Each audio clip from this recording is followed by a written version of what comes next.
Apple's newest iPhone 17 lineup has finally faced its first real-world battery life test, and the results are surprisingly close across the board.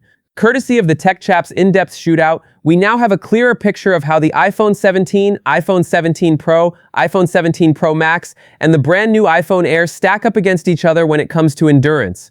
The test focused on continuous YouTube video streaming over both Wi-Fi and cellular networks, an activity that usually provides a good middle ground between light browsing and heavy gaming. How do they compare? For context, the iPhone 16 Pro Max held last year's record with 7 hours and 29 minutes of playback before shutting down. This time, Apple's latest flagship, the iPhone 17 Pro Max, takes the crown with an impressive 7 hours and 58 minutes, nearly half an hour longer. Even the smaller iPhone 17 Pro managed to beat last year's Pro Max, clocking in at just under 7 hours and 40 minutes. That's a clear sign that Apple has made tangible gains with the A19 Pro chip and more efficient display technology. Naturally, the biggest question mark was the iPhone Air. With its ultra-thin design and the smallest battery cell of the lineup, expectations weren't exactly high. And yes, the Air does come in last, but not by a disastrous margin. The Air managed 6 hours and 43 minutes, only about 12 minutes behind the standard iPhone 17, which lasted 6 hours and 55 minutes.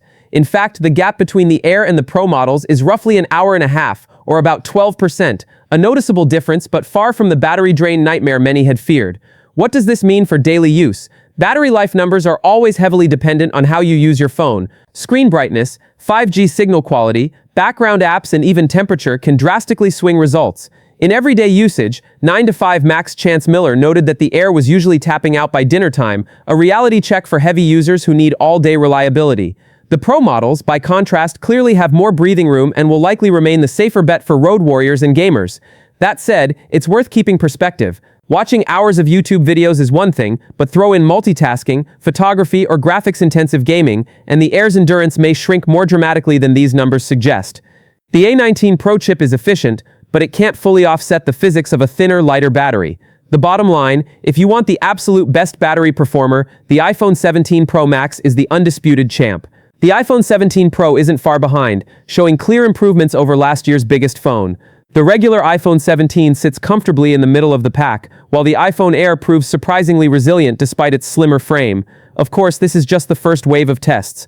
Once the iPhone 17 family officially goes on sale this Friday, expect a flood of side-by-side battery showdowns, gaming marathons, camera stress tests, and multi-day travel trials.